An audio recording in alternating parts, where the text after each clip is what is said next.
मैं आलोक, मैथ्स मास में आपका स्वागत है। तो आज का क्लास है नंबर सिस्टम, और नंबर सिस्टम से शुरू करते हुए अर्थमेटिक, एडवांस से संबंधित जितने भी प्रश्न बनते हैं प्रतियोगिता परीक्षा में, चाहे वो एसएससी का एग्ज़ाम हो, चाहे वो रेलवे का हो, चाहे वो बैंक का हो, उन सारी परीक्षाओं को नज़र में रखते हुए और जो भी प्रश्न बनते हैं, जो भी संभावित प्रश्न भी बनते हैं किसी भी चैप्टर से, उन सारे प्रश्नों पर विचार किया जाएगा। तो चलिए शुरू करते हैं। Number system. नंबर सिस्टम क्या है? तो कहेंगे नंबर को रिप्रेजेंट करने का जो तरीका है वही नंबर सिस्टम है। नंबर सिस्टम मूल रूप से, वैसे नंबर सिस्टम के लिए ऐसा नहीं है कि हाँ इसका विभाजन किया जा सकता है, लेकिन मूल रूप से 4 प्रकार से इसका विभाजन किया जाता है, जिसमें decimal system, binary system, octal system और हेक्साडेसिमल सिस्टम। इन 4 प्रकार से नंबर सिस्टम को विभाजित किया जाता है। क्या क्या बात की है हम लोग? तो कहेंगे पहला डेसिमल सिस्टम, दूसरा बाइनरी सिस्टम,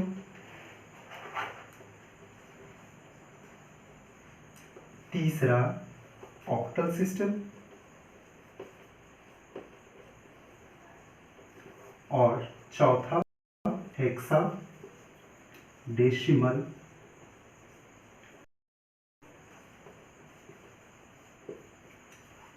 अब कहेंगे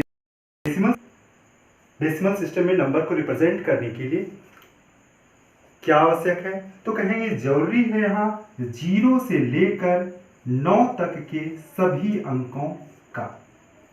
बाइनरी सिस्टम में क्या होता है? तो कहेंगे यहाँ बेस, इस पर बाद में आगे विचार करेंगे, आगे इस पर चर्चा करेंगे कि यहाँ बेस 2 होता है, और यहाँ इस नंबर को बाइनरी सिस्टम में रिप्रेजेंट करने के लिए 2 अंकों की आवश्यकता होती है, और वो 2 डिजिट क्या है?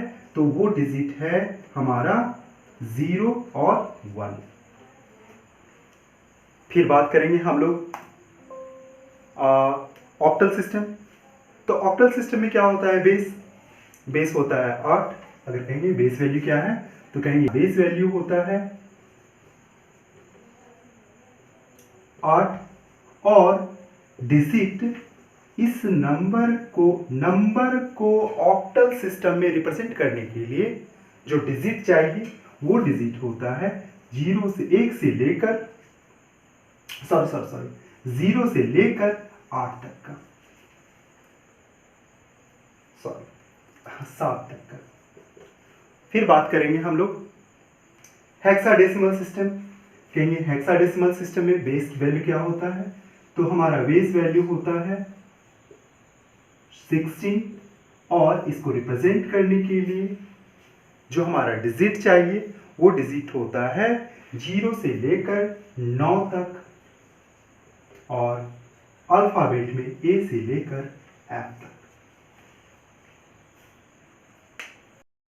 ठीक, अब आगे हम लोग बात करेंगे। तो ज्यादा इसमें प्रश्न जो हम लोगों का बनता है वो मूल रूप से बनता है, और बाइनरी सिस्टम से। हालांकि बाइनरी सिस्टम से ज्यादा प्रश्न तो अब तक नहीं देखा गया, किंतु प्रश्न तो बाइनरी सिस्टम में हम लोग बात करेंगे कि बाइनरी सिस्टम में बेस वैल्यू 2 होता है और नंबर को रिप्रेजेंट किया जाता है, और डेसिमल सिस्टम से बाइनरी सिस्टम में और बाइनरी सिस्टम से डेसिमल सिस्टम में नंबर को लाया जाता है, या इस सिस्टम को चेंज करने के लिए केवल और केवल डेसिमल सिस्टम को बाइनरी सिस्टम में और बाइनरी सिस्टम को डेसिमल सिस्टम में चेंज करने से संबंधित प्रश्न पूछा जाता है। तो इक्का दुक्का सवाल देख ही लेते हैं हम लोग। जैसे अगर किसी नंबर को हम लिखते हैं 123, तो हम मानेंगे कि इसका बेस क्या है? 10 है। 10 इसलिए क्योंकि अगर 123 को हम लोग एक्सपेंडेड फॉर्म में देखें तो कहेंगे कि 3 इकाई है, 2 दहाई के स्थान पर है, ठीक है, और एक जो है वो सैकड़ा के स्थान पर है, 100 के स्थान पर है। तो यहां पर क्या कहेंगे, इकाई अर्थात 10 पर शून्य पावर 10 के रूप में लिख रहे हैं। बेस हमारा क्या होना चाहिए, बेस 10 है। सो यहां भी लिख रहे हैं 10 पर पावर 1 गुना 2, और यहां लिख रहे हैं 10 पर पावर 2 गुना 1। ये हमारा क्या है 123। अगर हम किसी संख्या को लिख रहे हैं तो वो 10 बेस 10 के रूप में लिख रहे हैं। और वहीं अगर बाइनरी सिस्टम में अगर हम इसी नंबर को लिखना चाहें तो बाइनरी सिस्टम में लिखने के लिए क्या करना होगा, तो कहेंगे 2 से डिवाइड करते जाते हैं। जो सिस्टम है जो प्रश्न बनता है तो 2 से 2 6 के 12, 2 एकम 2 और शेष आता है 1। पुनः 2 से भाग लगाएंगे 30 बार में, 30 दूनी 60 और शेष मिलता है 1। 2 से 15 बार में शेष मिलता है 0। फिर 2 से 7 बार में शेष मिलता है 1। फिर 2 से 3 बार में शेष मिलता है 1। पुनः 2 से 1 बार में शेष मिलता है 1। इस तरह से 123 को अगर बाइनरी सिस्टम में लिखा जाए, 123 को अगर बाइनरी सिस्टम में लिखा जाए तो हमारा नंबर क्या होगा, तो नीचे से चलेंगे 1 1 1 1 0 1 1 और बेस 2 रख देंगे। फिर प्रश्न बनता है कि बाइनरी सिस्टम से फिर आपको किसमें लाना है, डेसिमल सिस्टम में। ये हुआ कि डेसिमल सिस्टम से नंबर को बाइनरी सिस्टम में हम ले आए। और अब प्रश्न क्या होगा कि अगर कोई नंबर डेसिमल बाइनरी सिस्टम में दिया हुआ है तो उसको डेसिमल सिस्टम में कैसे लाएंगे। तो चलिए उसको भी देख लेते हैं, हम लोग इसी प्रश्न को देख लेते हैं।